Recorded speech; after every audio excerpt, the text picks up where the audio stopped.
सब नकली बेटा बनकर लोगों के घरों में जाने वाले शख्स को आज गाजियाबाद पुलिस द्वारा पकड़ा गया है, गिरफ्तारी की गई है। क्या मामला निकल के सामने आया और क्यों ये लोगों के साथ ऐसा कर रहा था?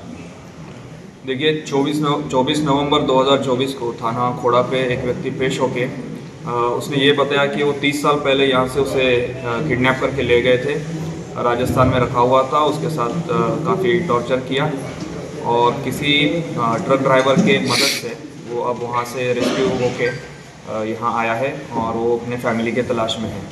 जब इसके बारे में प्रसार माध्यमों में न्यूज़पेपर्स में चला गया तो फैमिली जिसके लिए पहचान करने के लिए थाने पे आ रही थी, तभी एक साहिबाबाद की फैमिली ने इसको अपना बेटा भीम सिंह ऐसे करके पहचान लिया। इसने भी उस फैमिली को पहचान लिया तो उसको उस फैमिली को सुपुर्द कर दिया गया। 2-3 दिन बाद शिकायतें आने लगी कि इसका बिहेवियर की और ऐसे तथ्य आए कि देहरादून में भी सिमिलर एक कहानी और एग्जैक्ट सेम कहानी हुई है जुलाई 2024 में। तो इसका संज्ञान लेते हुए जब पुलिस ने टीमों का गठन करके वहाँ जाके वेरीफाई किया तो वहाँ पे भी सेम स्टोरी और सेम लड़का पाया गया। तो इसके बारे में जो संदिग्धता बनी हुई थी उसके लिए जांच करने के लिए पुलिस लगी हुई थी। जब इसको पूछताछ के लिए बुलाया गया, जो अपने को भीम और राजू बता रहा था, सख्ती से पूछताछ करने के बाद इसने अपना असली नाम इंद्रराज पुत्र चुन्नी राम और ये राजस्थान में श्रीगंगानगर डिस्ट्रिक्ट का रहने वाला बताया। इसी के आधार पे जब हमारी पुलिस टीम वहाँ पे उसके गांव में चली गई तो इसके कुछ और तथ्य सामने आए, जिसमें उसके परिवार वालों ने बताया कि ये बचपन से ही एक आदतन चोर है। पहले छोटी मोटी चोरियाँ अपने पड़ोसियों के यहाँ, रिश्तेदारों के यहाँ करता था और फिर उसके बाद जैसे इसके चोरी की घटनाएं बढ़ने लगी। कभी मोबाइल के दुकान से मोबाइल चोरी कर लिया, कभी किसी पड़ोसी के घर से कोई कीमती सामान चुरा लिया। तो इन घटनाओं से तंग आके इसके घर वालों ने 2005 में इसको अपने घर से और प्रॉपर्टी से बेदखल कर दिया था और फिर भी इसके बाद भी इसकी ये हरकतें रुकी नहीं और ये हरकतें चलती रहीं। सर, कितने लोगों को अब तक ये इस तरीके से बेवकूफ़ बना चुका है, उनका बेटा बनकर उनके परिवार के साथ रह चुका है? अब तक जितनी हमारी जांच हुई है उसमें 5 जगह पे ये फर्जी बेटा बन के रह चुका है। कभी ये फर्जी भाई बन के, कभी ये दूर का रिश्तेदार बन के, कभी फर्जी बेटा बन के परिवारों के साथ रहता था। जिसमें एक घटना गंगानगर डिस्ट्रिक्ट की है, एक घटना देहरादून की है, एक घटना सीकर की है, एक गाज़ियाबाद की है और एक जैसलमेर की है। इसमें इतनी तो घटनाएं अभी वेरीफाई हो चुकी हैं।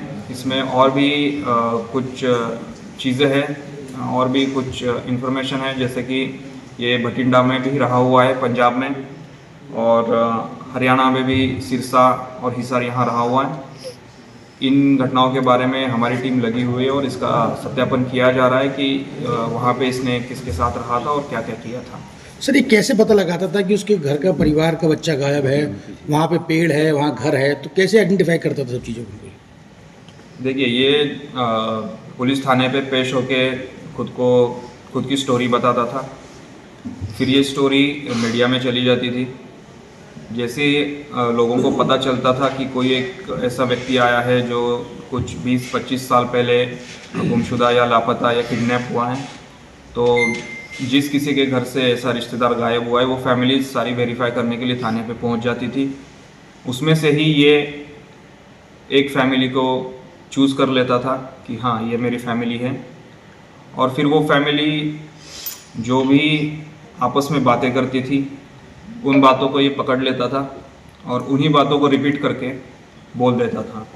इससे परिवार वालों को भी लगता था कि इसे कुछ चीज़ें पता है हमारी, इसके वजह से और इन्हीं बारीकियों को जज करके और इसी चीज़ों का फ़ायदा उठा के, जो इमोशनल हो जाते हैं लोग, इसका फ़ायदा उठा के ये किसी के भी घर में एंटर करके उनके साथ रह लेता था।